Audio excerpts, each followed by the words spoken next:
Hai, good day guys, kembali lagi di Kentang Tech Channel dan kali ini kita senang banget karena bisa berkesempatan langsung ngerasain salah satu prosesor terkencang di dunia dari AMD.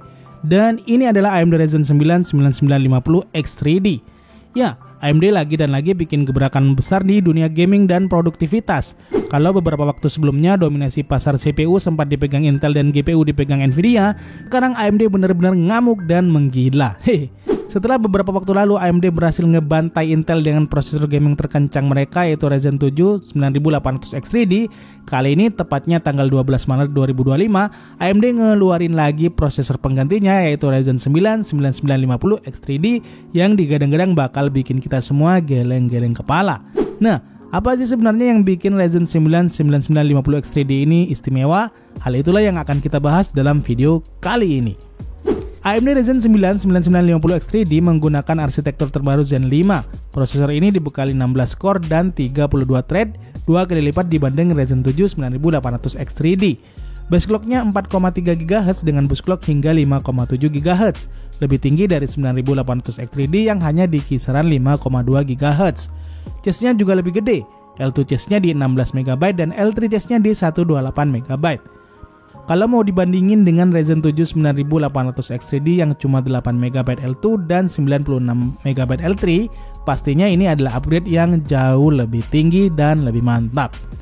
Tapi hal ini tentunya bikin listriknya lebih boros. TDP Ryzen 9 9950 X3D 170 watt, lebih tinggi, dengan default socket power di 200 watt, dibandingin 9800 X3D yang cuma 162 watt.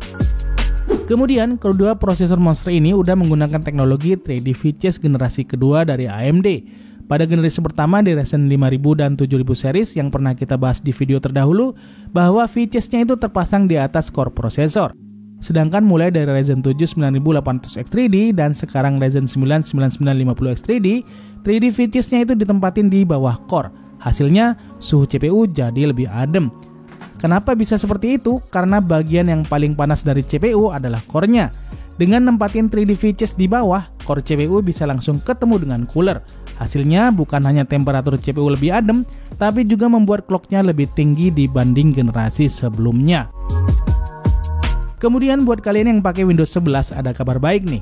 Ya, semua pengguna Windows 11 akan mendapatkan tambahan performa lagi dengan teknologi AMD Provisioning Packet Service dari dalam chipset terbaru. Fitur ini akan berfungsi untuk mengoptimalkan power dan performa dari CPU Ryzen 9 saat dipakai nge-game.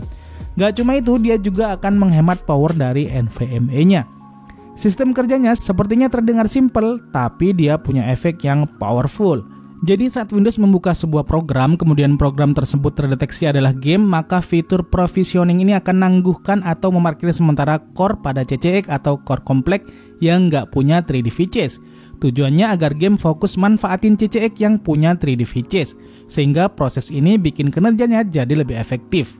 Yang perlu diingat, fitur ini nggak markir atau menangguhkan core secara permanen loh ya. Pada kondisi tertentu dia bisa keluar dan bisa diakses kembali oleh sistemnya. Agar fitur ini bisa dipakai maksimal, AMD nyaranin kita untuk melakukan install ulang Windows-nya agar benar-benar fresh dan siap menjalankan fitur ini dengan optimal. Lantas fitur baru yang lain adalah AMD 3D V-Chase Performance Optimizer. Fungsi fitur ini adalah untuk meningkatkan performa CPU untuk keperluan nggak cuma gaming tapi juga non-gaming. Prosesnya adalah dengan mengganti secara dinamis SCE atau System Core Engine yang dipakai saat program berjalan. Saat dipakai nge-game, sistem akan memfokuskan kinerja ke core yang berhubungan dengan L3 chassis yang kapasitasnya lebih gede. Tapi sebaliknya saat lagi nggak dipakai nge-game, misal dipakai untuk jalankan program atau aplikasi produktif, kinerjanya akan dialihkan ke core yang clock-nya paling tinggi.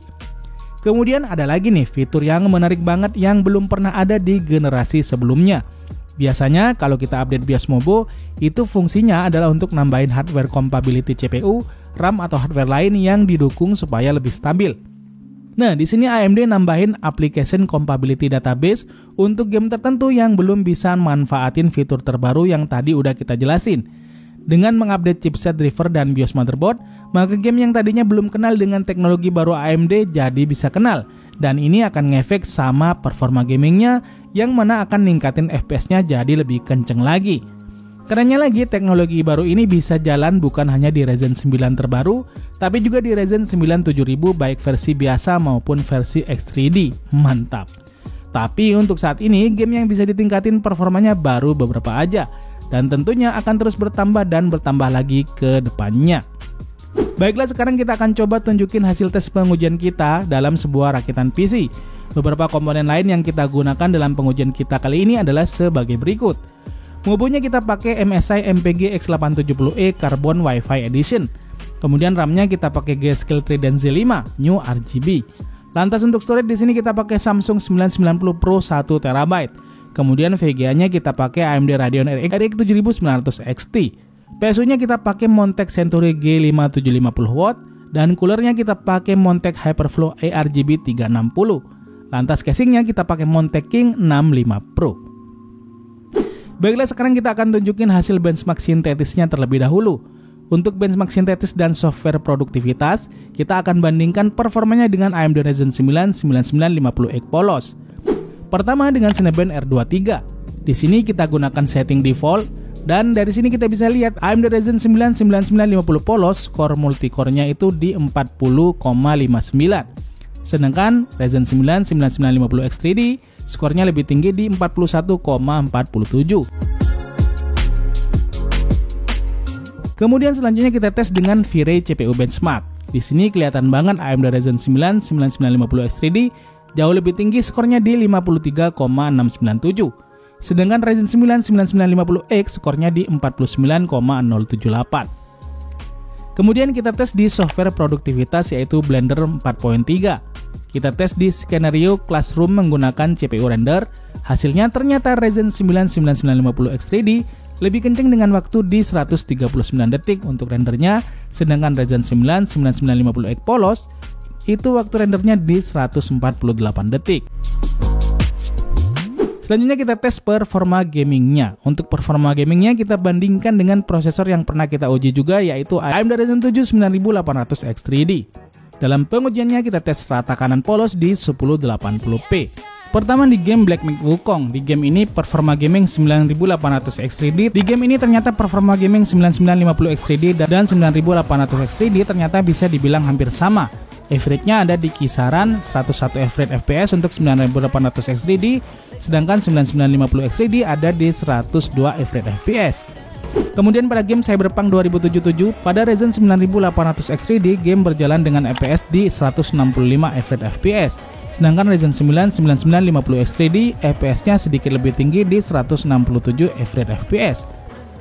Kemudian di game baru yaitu Indiana Jones, pada prosesor AMD Ryzen 7 9800X 3D, FPS yang didapat adalah di kisaran 150 FPS. Sedangkan di Ryzen 9 9950X 3D, FPS yang didapat adalah di kisaran 155 average FPS. So, dari hasil pengujiannya tadi kita bisa ambil kesimpulan bahwa 9950X 3D memang lebih kenceng. Walau gak signifikan banget, tapi poin utamanya prosesor ini secara gaming performance dia bisa bersaing dengan CPU gaming terbaik saat ini yaitu 9800X 3D. Dan untuk multicore performanya juga bisa bersaing dengan Ryzen 9 9950X polos. Jadi secara umum AMD berhasil menggabungkan gaming CPU terkencang dengan prosesor multithread terkencang saat ini di sebuah produk terbaru mereka, yaitu Ryzen 9 9950X 3D. Dan ini menjadikan CPU ini menjadi CPU all-rounder terbaik menurut saya. Gaming performanya kenceng dan multicore performanya juga nggak kalah kenceng. Selanjutnya untuk harga resmi Ryzen 9 9950X 3D dijual di angka Rp12.999.000. Sedangkan Ryzen 9 9900X 3D di Rp10.999.000. Jadi kalau misalkan kalian cuma fokus untuk gaming doang, kalian cukup ambil Ryzen 7 9800X 3D, itu udah kenceng banget. Tapi kalau kalian butuh untuk gaming dan juga produktivitas, kalian bisa ambil yang Ryzen 9 9950X 3D. So, demikianlah video kita kali ini, semoga bermanfaat dan kalian suka. Terima kasih udah nontonin video ini sampai habis. See you in the next video. Adios dan jangan lupa semangat setiap hari.